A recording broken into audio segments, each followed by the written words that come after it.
Tuhan, kami bersyukur kesempatan yang indah yang tidak dimiliki oleh banyak orang dan seringkali diabaikan. Kami boleh bersama belajar firman Tuhan. Biarlah firman-Mu meneguhkan kami, mengingatkan kami siapa kami sejatinya, dan kami bersyukur oleh karenanya, karena kami berada di tempat yang tepat yang Tuhan kehendaki. Biarlah firman-Mu berkumandang, diberitakan.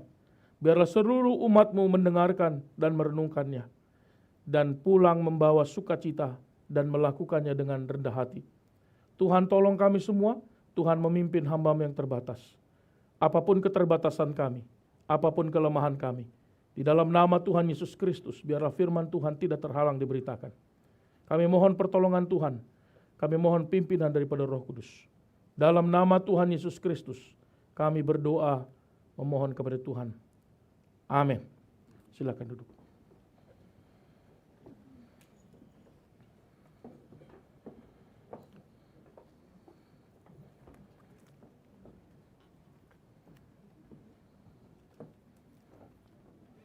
Shalom.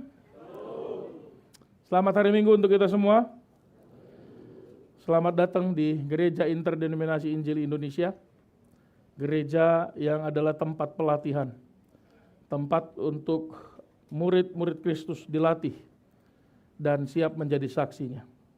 Saudara yang terkasih, tema kita hari ini adalah Rediscovering the Beautiful Place Called Church. Mari kita bersama-sama menyelami apa itu tempat yang indah yang bernama gereja itu. Saudara, mari kita membaca Kisah Para Rasul pasal yang kedua, ayat yang ke-42 sampai 47. Kisah Rasul pasal yang kedua, ayat ke-42 sampai ayat yang ke-47. Karena hanya beberapa ayat saja, mari kita membacanya bersama-sama dengan bersuara yang keras. 1, 2, 3. Mereka bertekun dalam pengajaran rasul-rasul dan dalam persekutuan. Dan mereka selalu berkumpul untuk memecahkan roti dan berdoa. Maka ketakutanlah mereka semua. Sedang rasul-rasul itu mengadakan banyak mujizat dan tanda.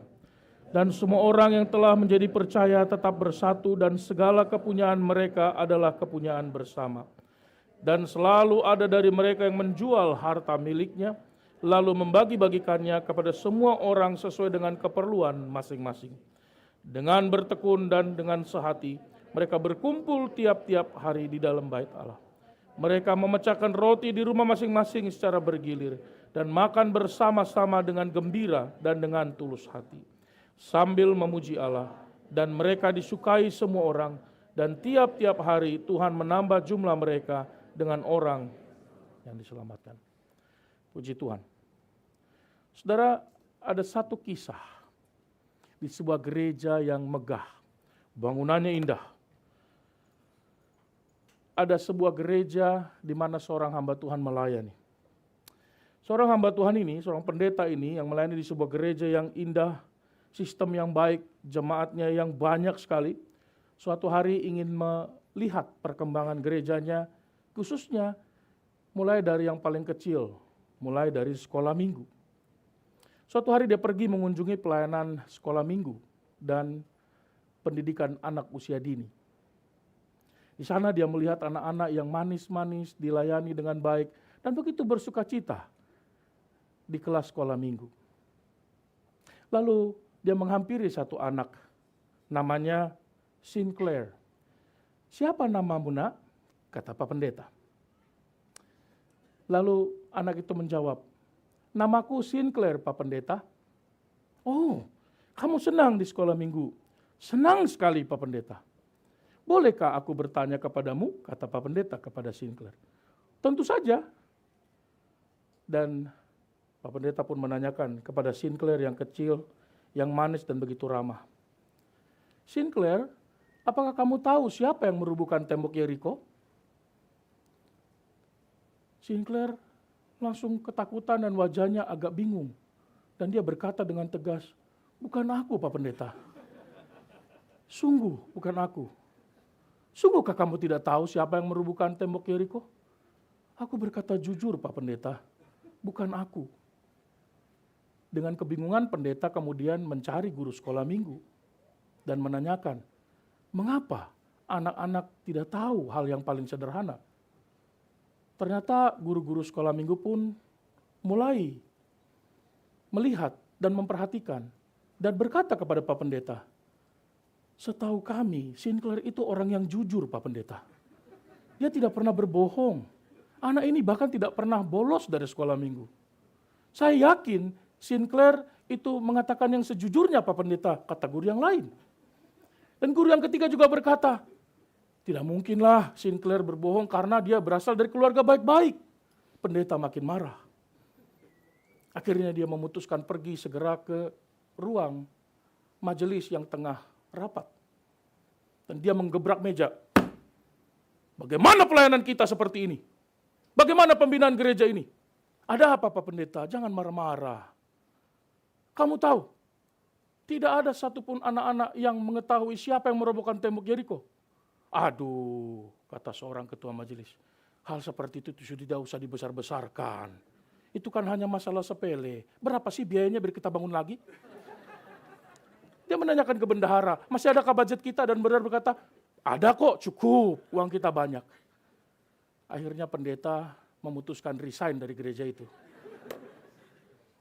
Saudara, ini ironi kedangkalan rohani di gereja. Komedi mungkin. Tetapi, saudara, tentu saudara yang tertawa dan tersenyum tipis-tipis sudah mengerti konteks rohani karena mereka kebanyakan hanya hadir tapi tidak pernah paham firman Tuhan. Guru tidak menangkap isi masalah, hanya memikirkan reputasi daripada kualitas pengajaran rohani. Para majelis bahkan lebih parah, menganggap itu hanya masalah proyek bangunan dan anggaran, bukan bangunan iman. Saudara, kelucuannya muncul bukan hanya dari miskomunikasi, kesalahan pengertian, tetapi saat bersamaan muncul satu kedangkalan rohani. Saya berdoa supaya kisah ini tidak menjadi kisah gereja kita. Jadi siapakah di antara kita yang merubuhkan tembok rohani, tembok Yeriko? Adakah yang mau mengaku? Kisah ini sebenarnya bukan tentang Sinclair, bukan pula tentang tembok, tetapi tentang persekutuan orang percaya yang kita sebut gereja. Saudara, Dr. Lukas memberi kita penjelasan tentang gereja yang begitu teliti, tetapi sederhana. Ada sesuatu di dalam gereja ini, dalam persekutuan jemaat mula-mula ini yang tidak bisa kita dapat dari tempat lain. Ada semangatnya, ada antusiasmenya, ada visinya, ada berkat yang menyertai persekutuan itu. Serta kenyataan bahwa hari demi hari Tuhan menambahkan jumlah mereka yang diselamatkan. Saudara, Lukas memberi kita identifikasi polanya seperti apa, ciri khasnya seperti apa. Mari kita lihat dalam rangkuman 3 poin penting apa yang membentuk gereja itu dapat disebut gereja yang indah. Saudara, yang pertama, gereja yang indah itu adalah gereja yang berakar dalam firman Allah. Itulah pola yang pertama yang kita bisa lihat dalam Kisah Rasul pasal yang kedua ayat yang ke-42. Saudara, gereja ini yang belum sama sekali disebut Kristen ini, masih sebuah perkumpulan orang-orang percaya yang belum dikenal banyak ini, bertumbuh dengan begitu cepat. Sulit mengetahui berapa banyak jumlahnya saat ini. Kita diberitahu jemaat ini dimulai dari 12, lalu kemudian bertambah menjadi 120, lalu kemudian tiba-tiba meloncat pertumbuhannya menjadi 3.000 orang. Ditambahkan pada hari Pentakosta, di mana Petrus berkhotbah bersama para rasul yang menyampaikan berita dengan bahasa yang berbeda-beda, yang tidak pernah dia pelajari sebelumnya. Saudara, walaupun demikian, 3.000 orang ini bukan komunitas yang besar pada saat itu. Komunitas yang sangat minoritas. Karena kemungkinan populasi Yerusalem itu 100.000 orang. Maka kecil sekali, bukan? Tetapi menariknya, salah satu alasan gereja ini begitu cepat bertumbuh adalah Lukas menggunakan istilah yang sangat khas sekali, sangat teknikal sekali dalam pasal 2 ini. Yang pertama alasannya adalah karena mereka bertekun dalam pengajaran, saudara. Pengajaran yang dimaksud tentu saja adalah doktrin. Dalam terjemahan bahasa Inggris diterjemahkan sebagai doktrin. Pengajaran itu adalah firman Allah. Mereka bertekun di dalam doktrin. Sudah pernah mendengar ada orang yang berkata, kalau saya ke gereja nggak maulah dengar-dengar doktrin. Lah kalau begitu apa alasannya di gereja? Gereja justru pusat daripada pengajaran. Dan pengajaran itu adalah doktrinal, didake. Saudara, kata bertekun juga digunakan dengan tegas sekali dalam bentuk kata kerja yang jamak. Kata kerja aktif sekali yang bentuknya jamak. Artinya setiap anggotanya itu begitu aktif untuk bekerja, mencari. Kata bertekun artinya konsisten. Setia, bukan hanya sesekali, tapi konsisten secara continually. Di dalam seluruh jemaat mula-mula, mereka melakukannya dengan penuh kesadaran dan dengan penuh konsistensi dan terus-menerus terjadi. Gereja mula-mula ini, mereka tidak punya naskah kitab perjanjian baru seperti yang kita punya. Mereka tidak punya PA, bahkan tidak mengenal PA atau KK.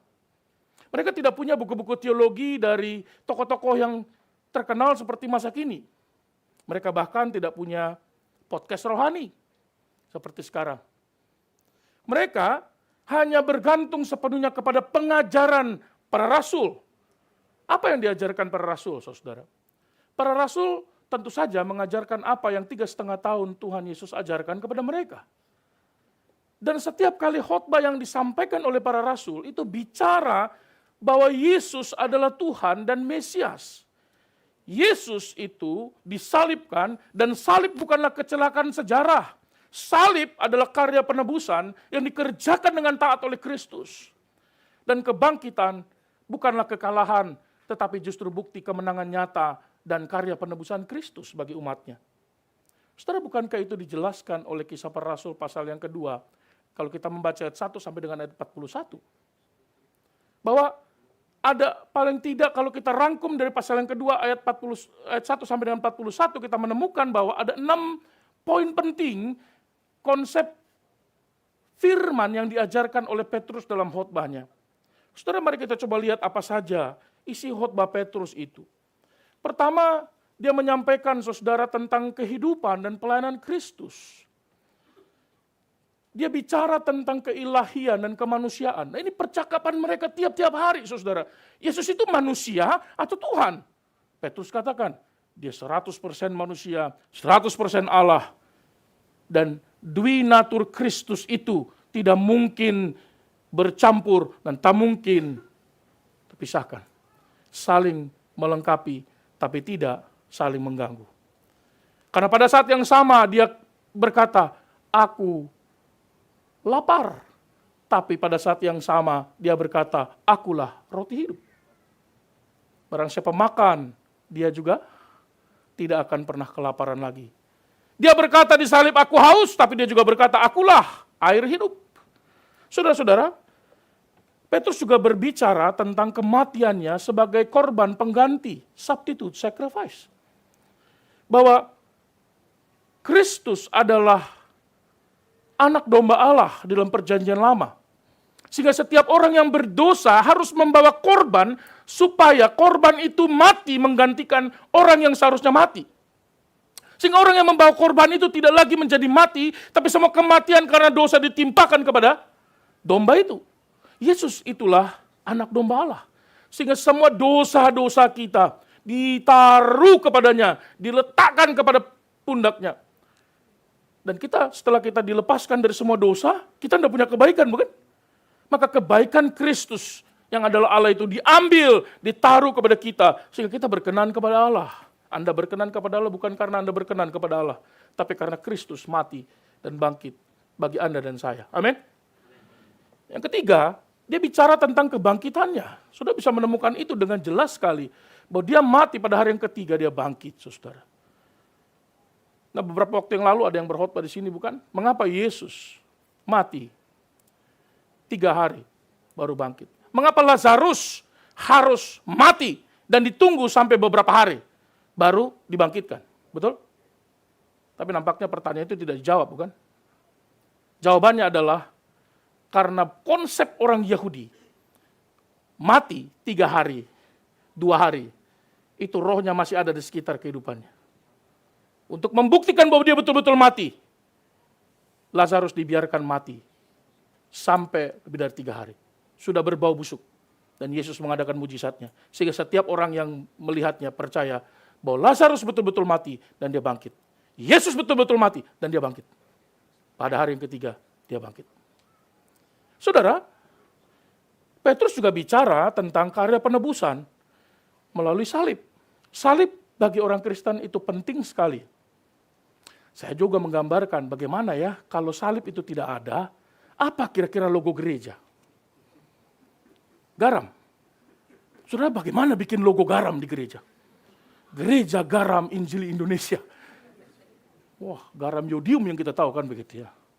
Apakah kalau gereja itu disebut garam, jemaatnya adalah orang-orang Kristen yang adalah garam, itu sebabnya ketika hujan datang tidak ada yang mau ke gereja?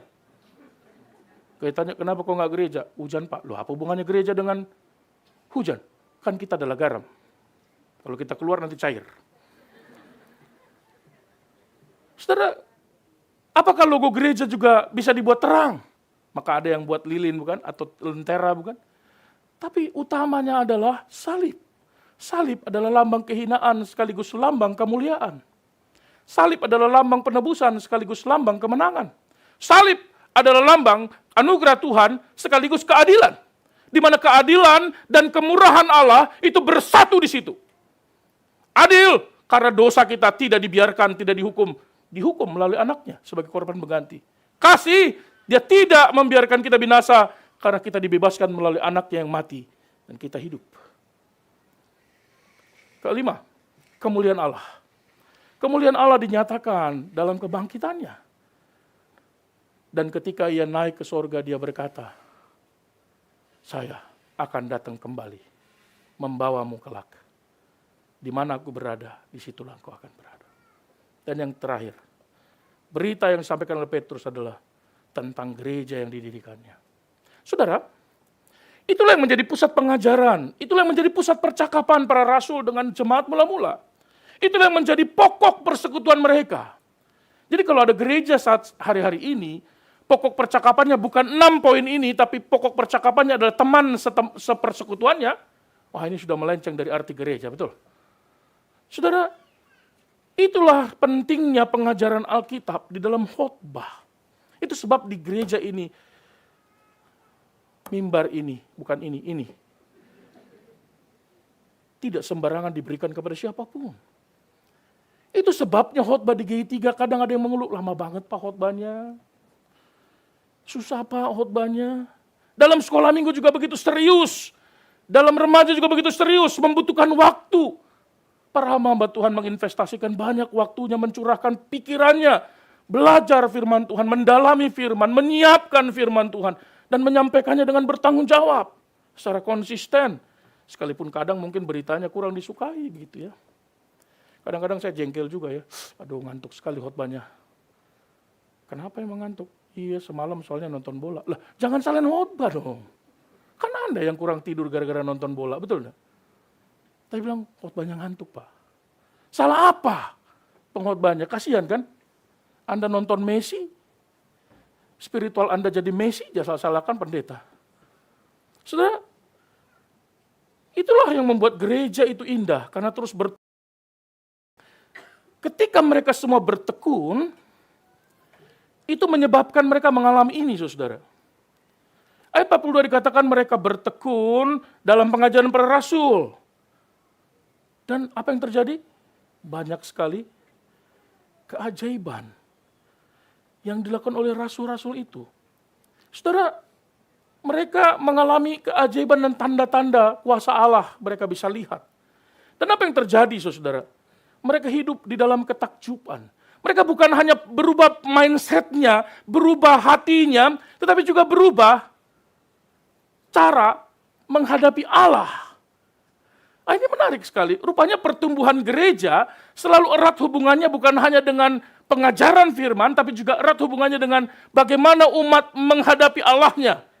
Apakah dia datang dengan kegentaran, apakah dia datang dengan kekaguman dan takjub kepada Allah. Saudara, yang mereka lakukan adalah mereka kagum, mereka takjub dengan kuasa yang diberikan oleh Tuhan itu. Sehingga mereka bisa melihat hidup mereka makin gentar dan makin tunduk kepada Tuhan. Mereka bukan hanya bertekun. Saudara, sesungguhnya ini adalah penggenapan perkataan Tuhan dan doa yang Tuhan naikkan kepada Bapa ketika dia mempersiapkan dirinya masuk ke dalam jalan salib, bukan? Yohanes 17 ayat yang ke-17 berkata, "Ya Bapa, kuduskanlah mereka di dalam kebenaran. Firman-Mu adalah kebenaran." Itulah mengapa hamba-hamba Tuhan di gereja ini sangat bersuka cita. Bukan kalau jemaatnya tambah banyak uang. Yaitu bersuka cita juga, tapi bukan hanya itu. Sangat bersuka cita ketika mendengar jemaatnya suka membaca buku. Suka membaca Alkitab. Ikut seminar-seminar yang baik. Nah, ini tanggal 14, 15 ada seminar. Kalau jemaat seluruhnya ini hadir seperti ini, seminar, betapa berbahagianya hamba-hamba Tuhan melihat pertumbuhan rohani jemaat. Itu semua disiapkan, semua wahananya. Seminar, PA, kelompok kecil, persekutuan doa. Itu dipersiapkan oleh gereja bukan supaya ada kegiatan. Bukan supaya gereja menjaring finansial. Enggak. Bukan. Tapi supaya jemaat terus bertumbuh. Dan tempat yang disebut gereja menjadi tempat yang indah di hadapan Tuhan. Amin. Maka kalau ada persekutuan, datanglah. Karena itu disediakan bagi Anda. Demi gereja, demi Kristus, demi jiwa-jiwa, demi Injil diberitakan. Saudara, mengapa begitu? Karena gereja tidak lahir dari perasaan. Gereja lahir dari kebenaran, pengajaran akan para rasul. Pengajaran tentang Kristus. Saudara, kebenaran firman Tuhan itu membuat kita makin gentar dan takut kepada Allah. Kebenaran firman Tuhan itu makin membuat kita takluk kepada Tuhan. Kebenaran firman Tuhan yang diajarkan di dalam gereja itu membuat kita berubah perilakunya. Mengubah cara kita menggunakan waktu kita. Berubah cara kita menggunakan sumber daya kita. Berubah cara pandang kita terhadap gereja dan persekutuan. Sekarang kan banyak ya di gereja-gereja lain, bukan di sini ya, tersinggung sedikit, hilang, pergi, pindah. Kalau istilah Pak Michael, banyak orang Kristen muntaber kan, mundur tanpa berita. Dan ini dimulai oleh apa saudara? Coba perhatikan ayat yang ke-41. Ini dimulai dengan pertama, ada 3 kata kunci di sini. Pertama, mereka menerima firman itu. Kata perkataan itu diterjemahkan dengan istilah logos. Logos adalah firman Allah, bukan? Mereka menerima firman itu. Ketika mereka menerima firman itu, walaupun mungkin gak cocok dengan mereka, kok tajam kali. Nyindir aku rupanya itu ya. Aku disorotnya loh. Pada waktu Pak Pendeta itu ngomong begitu, kayaknya matanya melihat sama aku tuh. Padahal bukan hanya dia di ruangan ini kan. Dia menerima firman itu. Lalu kemudian dia membuka dirinya dan memberi diri untuk diserahkan kepada Tuhan, saudara. Dan kemudian setelah dia menerima, memberi diri, dia mengabdikan dirinya untuk bertekun. Ini 3 kata penting dalam gereja. Kalau 3 kata penting ini tidak dialaminya, bagaimana dengan gereja ya? Saudara bayangkan pohon yang besar, jika akarnya dangkal maka angin sedikit saja pasti akan membuat mereka tumbang. Tapi kalau akarnya dalam, badai pun tidak menggoyahkan. Saudara, apa aplikasinya saudara? Pertanyaan bagi kita, apakah kita terus haus dalam gereja ini akan firman? Atau hanya puas dengan firman Tuhan yang berisi motivasi singkat, yang menggerakkan rohani kita, menggerakkan perasaan kita? Apakah kita bertumbuh dalam pengenalan akan Kristus melalui firman-Nya?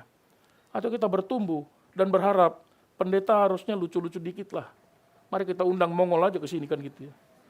Biar dia ngelucu di sini kan biasa begitu ya. Tapi Bapak lucu deh Pak. Memang dari lahir saya udah lucu. Ya, hidup saya pun lucu gitu. Ya.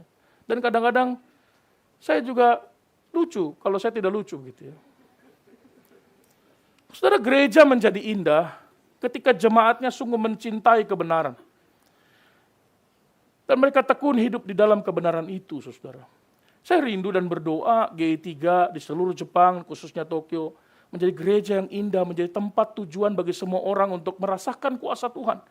Bertumbuh dalam kebenaran, tapi itu harus dimulai ketika jemaatnya mencintai kebenaran. Mencintai firman Tuhan, tekun di dalamnya, setia membacanya. Saudara, itu yang pertama. Yang kedua, gereja yang indah adalah gereja yang hidup di dalam persekutuan. Saudara, kata persekutuan ini begitu sangat umum sekali. Bahkan dalam perjanjian baru ini kata yang sangat teknikal sekali. Dalam bahasa Yunani istilah persekutuan adalah koinonia. Kata yang digunakan adalah koinos. Di dalam istilah koinonia sebenarnya bukan ibadah awalnya. Koinos artinya berbagi, saudara. Jadi kalau ada orang datang ke restoran, mana restoran sekarang yang buka? Sekarang restoran Hongkong udah tutup ya. Jadi saya nggak bisa jadikan ilustrasi gitu ya. Apa ini, Taiwan atau apa, Korea atau apalah restoran yang ada di sini. Ketika Anda masuk, Anda mau makan ramen tapi porsinya jumbo, maka yuk kita bagi. Kalau Anda menggunakan terminologi Alkitab, maka yuk ramennya kegedean. Boleh nggak kita koinonia? Alkitabiah bukan?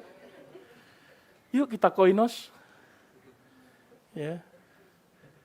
Kau setengah, aku setengah. Kau pakai sumpit di situ, aku pakai sumpit di sini. Lalu kita bersatu di tengah-tengah. Kita berpegangan tangan ijiji ya. Itu namanya mabar, makan bareng. Ya. Saudara, itu berbagi hidup. Persekutuan adalah berbagi hidup. Maka kalau dalam ibadah, mau kemana kau? Mau ke persekutuan. Berarti saya mau datang untuk berbagi hidup. Berbagi penyembahan. Berbagi pergumulan. Berbagi penderitaan. Kalau Paulus selalu menggunakan.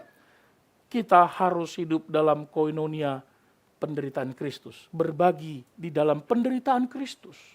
Maka kalau ada yang berduka satu orang, mereka berbagi. Menanggung duka itu bersama-sama dengan berdoa dan bergumul di hadapan Tuhan. Kalau ada yang lulus kuliah, bersuka cita karena nilainya baik dan menjadi lulusan terbaik, enggak dijulitin, tapi dirayakan dan disyukuri bersama-sama. Dan kita bersyukur dan bersuka cita karena teman kita berhasil dalam studinya. Amin. Ada di sini yang sebaliknya. Ada yang pernah mengalami di sini, begitu mendapatkan satu keberhasilan kemudian dijulitin dan dimusuhi, ada? Enggak ada ya? Enggak ada kan? Ada sih Pak Saudara. Saudara, dalam persekutuan itu mereka belajar bersama-sama, saudara. Mereka berbagi hidup, berbagi beban, berbagi harta, dan berbagi sukacita, saudara. Kenapa? Makan bersama, berdoa bersama, berbagi penderitaan bersama, berbagi harta bersama, tolong dicatat. Ini bukan sesuatu yang menjadi ritual semata, atau sesuatu yang menjadi syarat untuk masuk dalam jemaat mula-mula saat itu. Tidak ada, lalu dikatakan, kalau mau masuk, Anda harus siap untuk berbagi, hartamu harus kau kasih, engkau harus berbagi hidup. Enggak ada syarat itu. Ini juga berbeda dengan sekte yang ada pada abad-abad pertama sampai abad kedua, sampai saat ini. Namanya sekte Eseni, yang tinggal di Qumran, dekat Laut Mati. Yang kerjanya memisahkan diri, menjual seluruh hartanya, lalu kemudian mereka berbagi hidupnya, kerjanya hanya menyalin kitab suci. Ulang, salin, lalu simpan, salin, simpan. Beda. Jemaat mula-mula tidak begitu. Jemaat mula-mula adalah hidup karena kemurahan hati mereka. Ini kemurahan hati mereka muncul karena apa? Firman Tuhan tadi. ada kuasa yang mereka lihat, hati mereka berubah. Saudara, mereka melihat yang tadinya uang lebih penting daripada orang, barang lebih penting daripada manusia, tapi sekarang berubah. Mereka berbalik melihat orang lebih berharga daripada barang. Mereka nggak akan marah ketika kursinya, tempat tasnya ditaruh yang mahal itu diduduki oleh orang, sehingga tasnya harus duduk di bawah. Mereka nggak marah, karena bagi mereka orang lebih penting daripada barang. Ya. Kan kata Pak Ayub, katanya kalau tas mahal itu tandanya cuma satu, kalau nggak dipegang, duduk di sebelahnya. Kalau taruh bawah berarti kurang mahal. Kan begitu ya? Saya nggak tahu, betul katip seperti itu? Sebenarnya ada yang lebih mahal. Dia masuk gereja ditaruh di kepalanya. Itu mahal banget itu. Tapi nggak ada seperti itu kan? Saudara, Lukas menjelaskan bahwa ada 3 kali muncul kata bersama-sama, saudara. Makan bersama, bersekutu bersama, berdoa bersama-sama. Dan mereka melakukan koinonia, berbagi hidup ini, karena mereka menjadikan gereja sebagai pusat kehidupan sosialnya. Saudara, di sisi lain mereka sangat kental dalam persekutuan mereka. Mereka sangat aktif sekali membangkitkan semangat persekutuannya. Unsur-unsur kekaguman akan Tuhan itu begitu nyata sekali, penuh dengan kuasa yang menyatakan dirinya. Maka kalau kita membaca ayat yang 43 dikatakan semua orang kagum kepada Allah. Semua orang, tidak terkecuali. Wih gila, keren banget. Kalau sekarang kan kalau kagum tandanya apa? Viral kan? Bahkan ada orang yang negatif pun perilakunya viral. Ya saya juga nggak mengerti, dulu beberapa waktu ada yang viral cuma joget-joget doang. Apa ini? Ya, celakanya saya lihat juga. Ngapain juga saya melihat gitu ya. Saya berkata, bodoh sekali orang yang melihat ini. Saya juga lihat. Ikut juga saya jadi bodoh ya. Saudara, tetapi di sisi yang lain, mereka bukan hanya kagum kepada Allah, tetapi juga perhatikan ayat 44. Semua orang yang telah menjadi percaya itu bersatu dan bisa melihat kemurahan hati sesamanya. Jadi persekutuan bukan bicara tentang sesuatu yang sesuai selera saya. Waduh, kalau datang ke gereja itu gile banget dah penyembahannya. Kalau si itu liturgos, gile banget penyembahannya. Ya. Saya sampai ngangkat tangan, sampai ke kaki saya pulang berarti. Senang sekali saya. Itu bukan bicara gereja. Gereja itu seluruh jemaatnya kagum akan Allah, tapi dia kagum dengan sesama karena kemurahan hatinya. Karena gereja bukan bicara tentang Anda dan saya. Enggak. Gereja bicara tentang Tuhan dan umatnya yang hidup dalam satu kesatuan bersama. Sama-sama menyembah Tuhan, sama-sama berbagi hidup. Amin. Saudara, ada beberapa teolog yang menggambarkan gereja secara praktikal. Yang pertama ada Richard Baxter. Menganggap gereja itu, berkata gereja itu seperti rumah sakit, saudara. Maka setiap hari Minggu mereka datang ke gereja, setiap persekutuan mereka datang ke gereja, itu adalah orang-orang yang sakit, yang perlu kesembuhan ilahi, bukan secara harafiah, tetapi secara spiritual. Mereka membaca firman, mereka bersekutu, dipulihkan mentalnya, diteguhkan hatinya, sehingga mereka pulang kembali dengan keadaan sehat. Obatnya adalah firman Tuhan, doa dan persekutuan. Tapi ada seorang hamba Tuhan yang juga baik sekali, dia berkata, gereja itu adalah pusat sosial dari seluruh umat. Dan dia mempopulerkan ini di Amerika, dan dianggap gila oleh seluruh gereja di Amerika. Dr. W.A. Criswell lalu kemudian mengadakan banyak pembangunan tempat-tempat hiburan untuk menghibur banyak orang Kristen. Seperti biliar, rumah makan.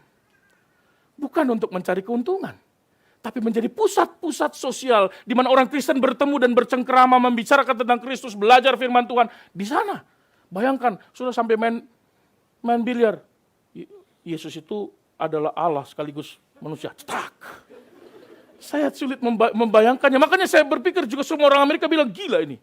Di gereja mereka siapkan makanan. Atau paling tidak ada kopi di pojok lobi gereja.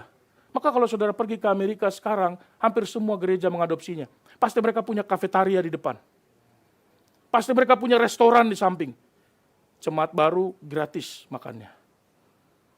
Maka ada banyak orang yang mau cari makan gratis, datang pindah-pindah.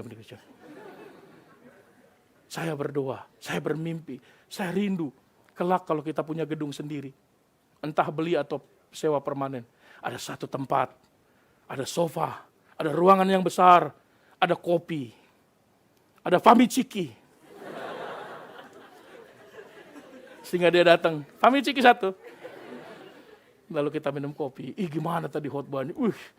Susah ya jadi orang gitu. Percakapan itu terjadi. Mereka duduk, mereka makan, mereka bercengkrama. Saya sedih sekali setiap kali ada bento ya. Bukan karena bentonya saudaraku. Jangan salah mengerti. Saya lihat jemaat harus di pojok-pojok, duduk-duduk. Sampai di depan toilet. Tiba-tiba didengar suara, turut. Aduh, bagaimana ya? Kenapa tidak ada satu tempat komunitas ya? Mari kita berdoa bersama-sama supaya Tuhan berikan kita gedung yang baik. Amin. Supaya kita lebih banyak bersekutu, berkumpul. Karena itulah yang dijelaskan oleh firman Tuhan. Tapi ada satu konsep lagi, gereja adalah training center. Bukan community orang Kristen saja, tetapi juga pusat pelatihan iman. Maka di gereja ini kita belajar. Konsep kebersamaan itu sebegitu penting, selain bukan hanya karena kita hidup di dalam isolasi yang makin tinggi, apalagi pasca pandemi saat ini, teknologi makin tinggi, kita makin dengan mudah menghindarkan kontak, saudara. Apalagi sekarang orang asing, begitu warnanya sedikit beda, orang Jepang mulai jauh. Sekarang kita bisa kerja di rumah. Lalu siapa yang akan memberi kita kekuatan ketika kita mengalami pergumulan? Siapa yang akan menyemangati saya kalau saya dalam perjalanan imannya sedang mengalami banyak kesulitan dan beban berat? Masakah saya harus di dalam toilet dan menangis sendirian? Saudara, itulah gereja. Kita datang ke gereja dan menangis bersama-sama. Bersandar di bahu teman-teman kita. Dan itulah sebabnya kita tetap bisa kuat berjalan. Menapaki hari lepas hari dalam iman kita setiap hari. Amin. Siapakah yang akan menegur kita kalau kita berbuat salah? Teman-teman kita. Karena mereka lah accountability friend kita. Mereka akan mengingatkan kita karena kasihnya, bukan karena penghakimannya. Saudara, orang yang percaya berkata begini, saya sering kali ketemu ya, beberapa kali di kereta sering tanyakan, kalau ada agak-agak bule atau kulit hitam saya tanya, where are you from? I'm from United States of America. Wow! Uncle Sam country. Yes, you know it, right? Katanya. Yes, dude. Dia bilang gitu. Lalu saya tanya, are you Christian? I believe God, but I don't need church. I'm a kind of a spiritually man, but I don't need religion. Saya mau jawab, you stupid man. Tapi kan gak sopan ya. Saudara, itu sama seperti ini, saudara. Saya percaya Tuhan, tapi saya tidak butuh gereja. So, di mana engkau menemukannya? Karena kata Kristen itu, Kristianos itu bentuknya jamak, bukan tunggal. Nggak ada orang Kristen hidup sendirian. Kalau gitu jangan bilang kamu Kristen, ganti nama Kristin. Kristin aja ada di sini kan? Dan dia hidup bersama-sama dengan orang percaya. Amin? Ya dong. Nggak ada single factor. Kalau cuma sendiri namanya lone wolf. Bibirnya agak maju dikit, wolf. Itu serigala yang sedang mengintai banyak musuh. Maka tidak heran dia dimangsa oleh binatang yang lain yang lebih buas darinya.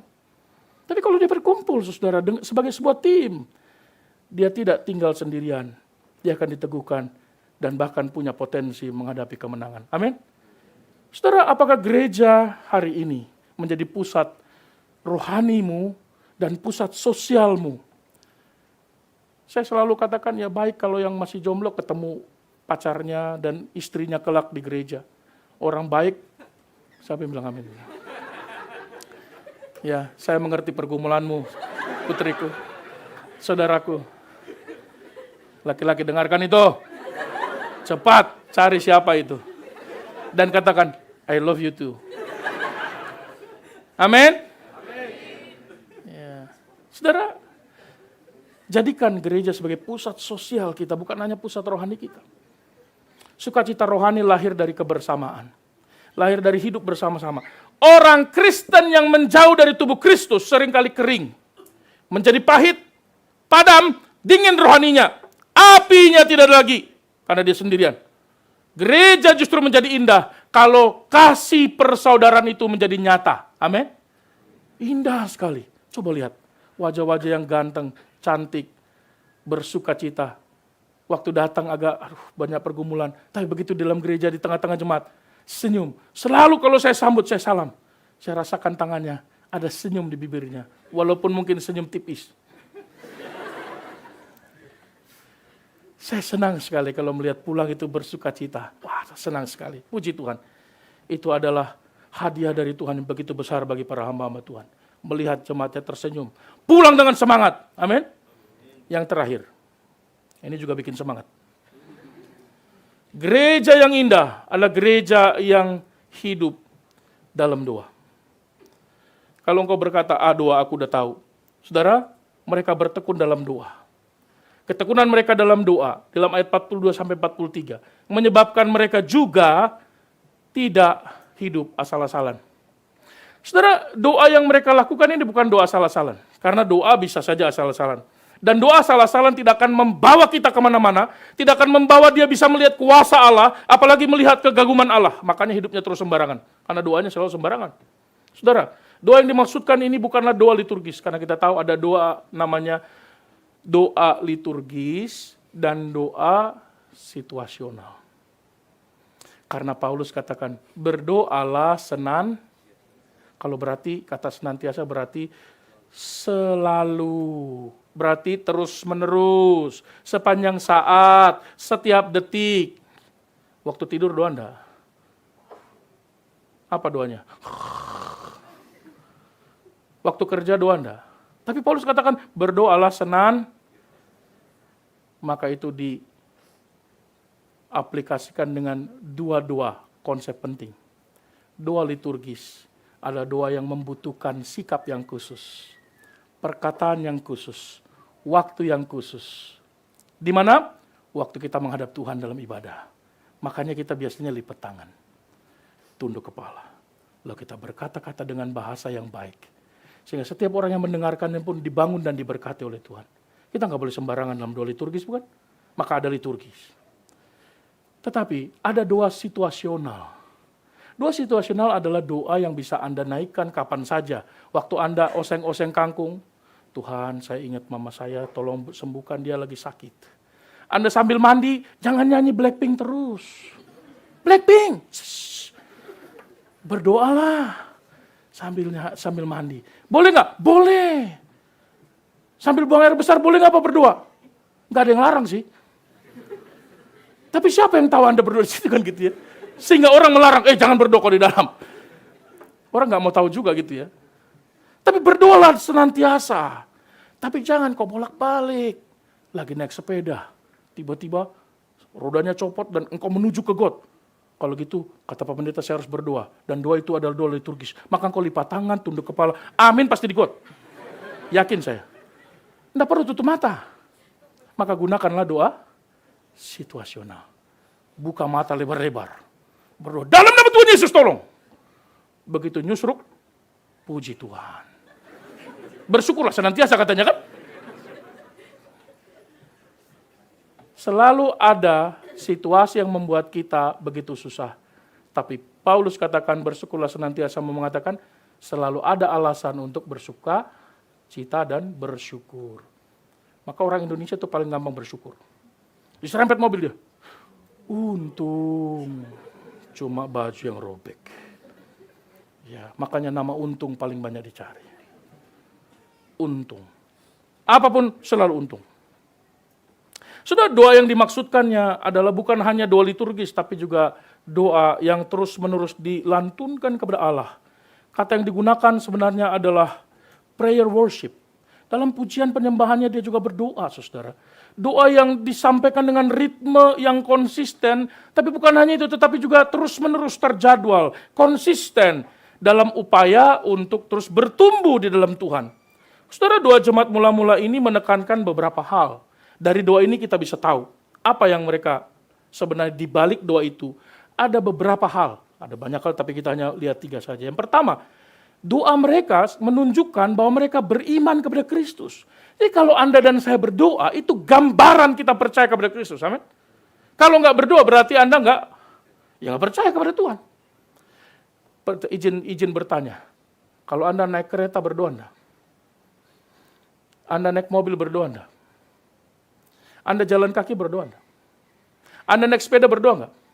Biasanya, kalau naik sepeda, kurang berdoa. Tapi kalau naik mobil, sungguh-sungguh berdoa. Karena mereka takut. Resiko kecelakaan lebih besar naik mobil daripada naik sepeda. Hei, jangan salah.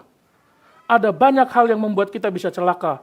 Bukan hanya dari saya yang lalai sehingga mengakibatkan kecelakaan. Tapi juga ada sesuatu di luar kita yang tidak bisa kita kendalikan, betul? Tiba-tiba ada orang naik lagi minum kopi, nabrak kita. Siapa yang bisa tahu? Saudara, pengakuan bahwa Tuhan itu kita imani. Tuhan itu adalah satu-satunya yang kita percaya. Terbukti bukan hanya hati mereka berubah karena doa-doa mereka, tapi juga mereka mengalami kuasa Allah yang dinyatakan. Dan ini sebenarnya suatu realitas yang dijelaskan oleh Tuhan Yesus. Mari kita baca sama-sama dengan bersuara. 1, 2, 3.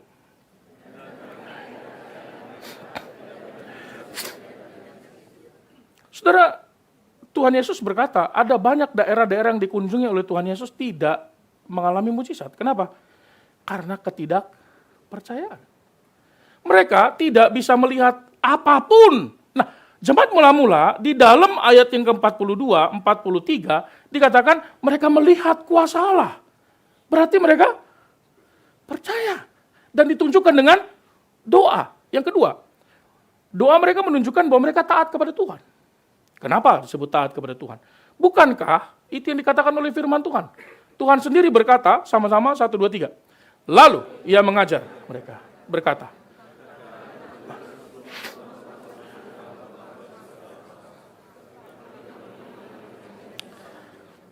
ini tentu saja konteksnya adalah pelataran bangsa-bangsa dalam bait suci yang dibangun oleh Salomo. Dalam surat Tawari dikatakan ketika penabisan bait suci itu ada satu tempat, area yang dikhususkan untuk orang asing yang bukan umat pilihan.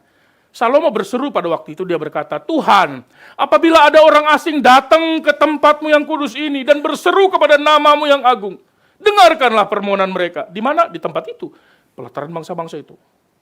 Tapi kemudian di perjanjian baru yang terjadi ketika Yesus datang ke bait suci, tempat-tempat yang menjadi tempat untuk orang asing tidak lagi diberikan kepada mereka. Tapi diganti dengan jualan-jualan ternak, penukar koin, penjual merpati, ada yang ngeplek-ngeplek burung. Tuhan marah dan dia katakan, engkau menjadikan rumahku yang adalah rumah doa menjadi sarang penyamun. Kenapa penyamun? Karena mereka merampok tempat itu dari orang asing yang mau datang berdoa. Saudara, kalau saudara dan saya adalah umat Allah yang menjadi bagian dari gereja ini, lalu ada orang asing datang yang bukan anggota gereja kita ke tempat ini, lalu Anda tidak mau memberikan tempat Anda untuk dia berdoa, maka gereja ini menjadi sarang penyamun. Amin. Hanya karena apa? Saya sudah tag nih buat teman saya, belum tentu temanmu itu datang. Orang datang mau duduk nggak dikasih. Jangan jadikan rumah Tuhan sarang penyamun. Saudara, mari kita belajar ini. Gereja harusnya tempat kita berdoa, bukan membajak orang yang mau berdoa. Amin. Mari kita datang dengan sungguh-sungguh taat kepada Allah. Yang ketiga, doa mereka menunjukkan mereka menggunakan senjata yang diberikan oleh Tuhan. Ada banyak dalam perjanjian baru menjelaskan ini. Saudara, senjata rohani melawan musuh yang paling sederhana adalah ketika kita berhadapan dengan musuh yang kita benci, saudara. Mari kita baca apa kata Tuhan ini. 1, 2, 3. Tetapi aku berkata kepadamu,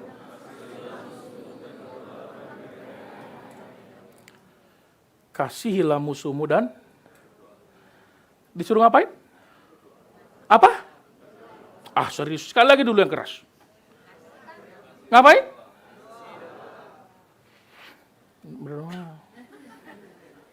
Berdoa kan? Saudara, tidak mungkin kita bisa mengubah musuh kita secara pasti dengan doa. mungkin saja dia tidak akan berubah sekalipun kita doakan, ya kan? Tapi paling tidak musuh kita nggak berubah membenci kita, tapi kita paling tidak berubah hati kita terhadap musuh yang membenci kita, amin. Gak apa-apalah dia benci kita. Tapi yang penting Tuhan mengubah hati kita melalui doa, sehingga aku tidak lagi membencinya. Dan ketika aku mulai mendoakan dia, hatiku pelan-pelan berubah. Mulai belajar untuk mengasihi musuh. Seperti Kristus berkata, ampunilah mereka. Tuhan kan berdoa buat musuh-musuhnya. Tuhan juga berdoa bagi kita yang selalu menganiayanya tiap-tiap hari. Dan kita tidak bisa melakukan kedua-duanya sekaligus, membenci dan berdoa. Kita hanya bisa melakukan satu hal. Apakah Anda mau tetap membenci atau Anda mau berhenti membenci dan mendoakannya? Gimana Pak kalau saya berdoa minta Tuhan menghukum dia? Nah, itu bukan mengasihi. Kan ada juga orang yang benci gitu ya. Tuhan, aku mengasihi dia. Maka jangan biarkan dia tetap ada dalam dunia yang menderita ini. Ambillah dia. Bawalah di sisimu. Supaya dia menikmati sorgamu. Jahat sekali itu. Ya. Kan kasihan Pak kalau di dunia dia menderita terus katanya. Baik sekali dia. Tapi di balik kebaikanmu ada kejahatan yang disimpan. Saudara, mereka berdoa bersama-sama. Gereja yang hebat adalah gereja yang mendevosikan dirinya, yang mempersembahkan dirinya untuk berdoa terus-menerus. Gereja yang indah, tidak pernah gereja yang malas berdoa. Saya terus mengingat dan berharap dan terus berdoa supaya persekutuan doa kita yang ada di Zoom itu, di layar itu, lebih banyak lagi orang yang datang. By the way, bagi yang belum tahu, ada persekutuan doa hari Jumat, jam 8, linknya dibagikan, ya. Hadirlah, tidak dipungut biaya. Bahkan Anda boleh berdoa dan didoakan. Ada link pokok doa, Anda bisa kirim pokok doa. Kita bisa mendoakannya. Yang saya lihat 30 orang, 31, 29, 30. Jemaatnya sampai 200, 300 hari ini. Seandainya yang ikut berdoa 400 orang, wah puji Tuhan. Lalu kemana sisanya? Selama ini. Gereja yang hebat adalah gereja yang berdoa. Apakah gereja tanpa doa bisa besar? Bisa aktif? Bisa saja. Tapi tidak ada gereja yang benar-benar kuat dan benar-benar berfungsi tanpa berdoa. Tidak ada. Banyak gereja sudah membuktikan kegagalannya, kehancurannya. Mereka pergi ke bait Allah. Mereka berdoa di rumah. Mereka memuji Allah dengan gembira. Lalu hasilnya apa, Pak? Hasilnya ada sukacita dalam kehidupan mereka. Ada rasa yang begitu senang mereka tunjukkan, saudara. Dikatakan mereka bersama-sama dengan gembira. Dengan tulus hati. Mereka disukai oleh banyak orang. Nah, kalau Anda merasa, Pak, carikan dulu aku jodoh. Nggak ada yang suka sama aku loh. Jadilah jemaat gereja yang baik. Itu salah satu kunci supaya Anda disukai oleh semua orang. Makanya kalau kita lagi bergumul, Dek, taruh kepalamu di sini, Dek. Karena kita adalah gereja. I feel you. I love you. Mereka memuji Allah. Disukai semua orang. Semua orang, garis bawahi. Semua orang. Saudara, kalau ada yang tidak menyukai orang yang setia berdoa, tunduk pada firman Allah, senang bersekutu, ada yang aneh dengan orang itu. Agak lain dia. Yang ketiga, ada pertobatan tiap-tiap hari. Ada banyak orang yang Tuhan tambahkan tiap-tiap hari di antara kita. Dan kelak gedung ini mungkin tidak cukup kalau semua kita hidup seperti jemaat mula-mula. Amin. Bukankah betapa bersukacitanya kita kalau ada banyak orang datang kepada Tuhan. Amin. Bukankah itu sukacita kita? Karena Alkitab berkata, satu orang percaya kepada Tuhan, menyerahkan hidupnya dan bertobat. Seluruh malaikat di sorga bersorak-sorai. Bukankah itu juga yang kita lakukan? Orang-orang yang tadinya belum percaya, tiba-tiba ingin menjadi bagian dari jemaat. Saudara, gereja bertumbuh bukan karena strateginya canggih. Bukan karena strategic planningnya hebat. Gereja bertumbuh karena Allah bekerja di dalam rumah itu. Dan bait suci itu. Di tengah umat yang takut dan gentar kepada Dia, kagum akan Dia. Dan salah satu buktinya mereka tidak memperlakukan Tuhan seperti teman main. Mereka memperlakukan Tuhan sebagai Allah yang kudus dan mulia. Kalau gitu pertanyaan buat kita yang perlu kita jawab. Apakah doa itu menjadi bagian hidup kita? Gaya hidup kita atau formalitas saja? Martin Luther berkata doa adalah nafas, saudara. Karena doa adalah kebutuhan. Tidak ada satupun orang yang berkata aku nggak butuh nafas. Nah ayo coba. Sekalipun Anda kafun, hidung tersumbat, tenggorokan mampat, rezeki seret.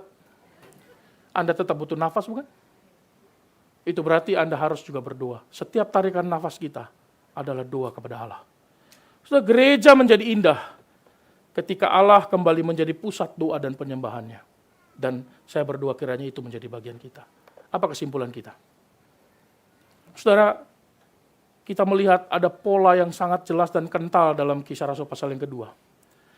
Ada jemaat yang berakar pada firman. Hidup dalam kebersamaan. Mereka dipenuhi doa dan kekaguman akan Allah. Dan hasilnya apa? Jemaat bersatu. Muncul berkali-kali kata bersama-sama, bersama-sama, bersama-sama. Tiap-tiap hari. Kita baru sekali aja seminggu ke gereja kan? Mereka tiap hari ke bait suci. Mereka makan tiap hari di teman-temannya, di rumah-rumah temannya. Kristus dimuliakan. Dan jiwa-jiwa ditambahkan. Sekali lagi, gereja bukan tentang gedungnya. Gereja bukan tentang programnya. Gereja bukan fasilitas dan gemerlapnya. Gereja adalah komunitas yang berjalan bersama dengan Kristus. Gereja, itulah tubuh Kristus. Saudara, mari kita berefleksi secara pribadi. Sudahkah kita menjadikan gereja itu sebagai pusat penyembahan dan pusat sosial hidup kita? Sudahkah kita berakar dalam firman? Senang, merindukan. Aduh, baru kemarin rasanya ke gereja, pengen balik lagi ke gereja. Lama banget sih hari Minggu. Apakah doa menjadi nafas hidup? Mari kita belajar melakukan tugas yang penting minggu ini. Di minggu Prapaskah ini, di masa Lent ini, ada tugas kita hari ini. Mari belajar menjadikan firman dan doa sebagai prioritas dan bukan pelengkap. Pelengkap sebelum makan, pelengkap sebelum tidur. Bukan. Doa dan firman a priority. Jangan makan sebelum berdoa. Jangan makan sebelum baca firman. Mari bangun satu relasi. Pulang nanti cari teman yang belum kita kenal. Siapa namamu? Boleh nggak aku berdoa untukmu? Siapa nama adikmu? Ada kok adik perempuan? Biar ku doakan. Ada kakakmu? Doakan seseorang, ajak berbagi hidup. Ajak berbagi hidup. Dan yang ketiga, mari kita coba 1 minggu ini. Ikuti satu persekutuan atau kelompok kecil. Di mana Anda betul-betul terlibat di dalamnya. Benar-benar engkau mengalami satu hal di sana. Hidupmu digerakkan olehnya. Dan betul-betul terlibat di dalamnya. Ini tugas kita 3 hari, 1 minggu ini. 3 hal ini kita lakukan di masa Lent ini. Lalu kita kemudian mengevaluasi hari Minggu yang akan datang. Sejauh mana kita mengerjakannya dan hidup di dalamnya. Amin. Mari kita bangkit berdiri. Kita berdoa kepada Tuhan.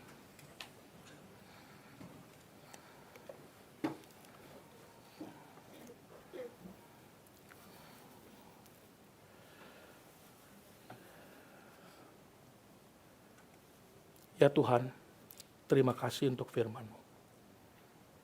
Terlepas dari semua kesibukan, kelemahan, keterbatasan waktu kami. Kami belajar hari ini, ada satu tempat yang indah yang Tuhan berikan dan Tuhan dirikan.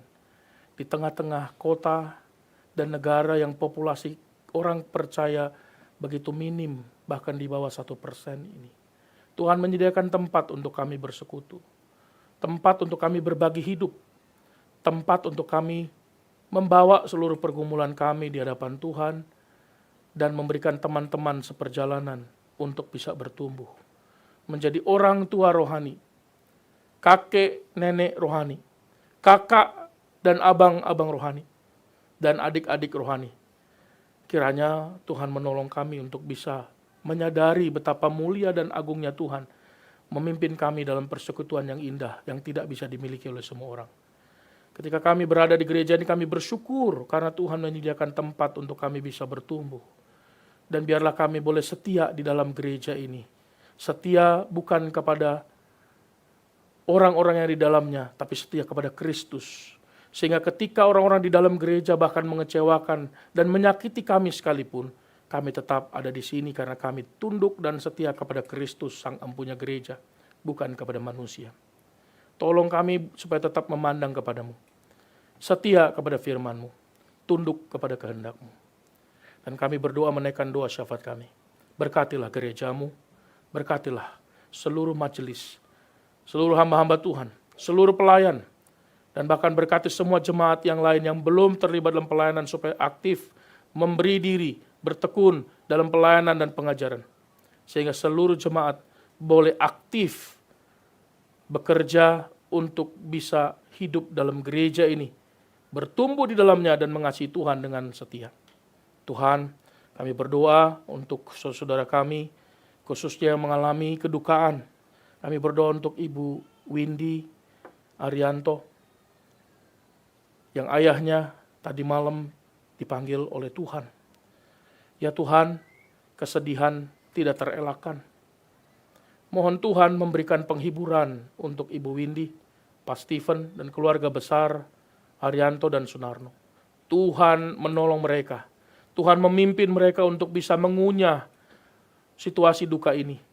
Dan di dalam seluruh duka ini, biar Tuhan dimuliakan di dalamnya. Dan terima kasih kesaksian yang indah yang boleh dinyatakan Tuhan melalui Ibu Windy. Tuhan memberkatinya dalam perjalanan kembali ke Indonesia, dalam seluruh prosesi pemakaman sampai selesai. Dan saat ibadah penghiburan pemakaman, biarlah firman Tuhan terus dilantunkan dan disampaikan, bahkan pemberitaan Injil boleh menggugah banyak hati orang yang hadir dalam ibadah. Mungkin diantaranya juga orang-orang yang belum percaya. Biar melalui kematian dari ayahanda menjadi sarana juga firman Tuhan diberitakan. Tuhan tolonglah, dan Tuhan menyertai prosesi pemakaman pada hari Rabu nanti. Semuanya dalam anugerah Tuhan, dan Tuhan memimpinnya. Dan kami mengutus Ibu Windy pulang ke rumah, ke Indonesia, ke Jakarta. Kiranya Tuhan menyertai dalam perjalanannya. Tuhan memberkati semua jemaat Tuhan yang mengalami kelemahan tubuh, mengalami sakit. Ibu Ellen, Bapak Sakurai, Tuhan terus pulihkan kesehatannya. Tuhan memberkati ibu-ibu yang tengah mengandung. Ibu Katarina, Ibu Natasha, Ibu Dewi Tinambunan, dan Ibu Veronica. Tuhan berkasih karunia kepada ibu-ibu yang tengah bergumul, merindukan, menantikan. Mohon Tuhan juga memberikan kepercayaan kepada mereka, untuk mereka boleh memiliki buah hati, dan rahim mereka boleh memberikan kehidupan yang boleh Tuhan percayakan kepadanya. Mohon Tuhan menolong semua saudara kami yang berulang tahun, Saudara Febri, Ibu Febrina, Saudara Joseph, Saudara Heri, Saudari Belinda, Saudara Arifson Purba, Saudara Fernando, Saudara Febri Naiborhu, Saudari Putri Hana Panjaitan, Saudari Maria Francisca, Saudara Rivaldi, dan semua saudara yang berulang tahun dalam minggu ini dan hari ini. Mohon Tuhan memimpin mereka. Berikan umur yang panjang, kesehatan, kemampuan, dan hikmat untuk bisa menapaki hari-hari yang Tuhan percayakan. Sehingga mereka tetap takluk dan gentar kepada Allah. Mohon Tuhan berkasih karunia kepada semua penduduk dari negara-negara yang saat ini tengah berkonflik dan terdampak dari perang Amerika, Israel, dan Iran. Tuhan tolong negara-negara di sekitar Timur Tengah. Tuhan tolong, ada banyak orang-orang yang tidak tahu apa-apa, tidak berbuat apa-apa, tapi terdampak perang. Mohon Tuhan menolong mereka dan menghentikan perang ini, sehingga tidak ada banyak korban jiwa, dan dunia tidak menjadi semakin lebih sulit dan penuh dengan pergumulan. Tuhan lembutkan hati orang-orang yang keras, yang tidak percaya kepada Tuhan, yang menginginkan darah yang tercurah. Dan Tuhan menolong, memberikan kekuatan bagi mereka yang terdampak. Dan Tuhan tolong kami untuk berdoa buat mereka. Kami serahkan seluruh hidup kami, seluruh keberadaan kami, dan sebentar kami akan masuk dalam perjamuan kudus. Biarlah roti dan anggur yang boleh kami ambil sebagai lambang tubuh dan darah Kristus mengingatkan kami akan karya Tuhan yang begitu agung itu. Dimuliakan Tuhan, setiap kami mengambil roti dan anggur ini, kami diingatkan untuk kemuliaan Tuhan, anugerah Tuhan yang begitu besar. Kami mau berdoa sebagaimana Engkau mengajar kami berdoa. Bapa kami di sorga, dikuduskan namamu, datanglah kerajaanmu, jadilah kehendak-mu di bumi seperti di sorga. Berikanlah kami pada hari ini makanan kami yang secukupnya, dan ampunilah kami akan kesalahan kami, seperti kami juga mengampuni yang bersalah kepada kami. Janganlah bawa kami ke dalam pencobaan, tapi lepaskan dari yang jahat. Karena Kau yang punya kerajaan, kuasa dan kemuliaan sampai selama-lamanya. Amin. Silakan.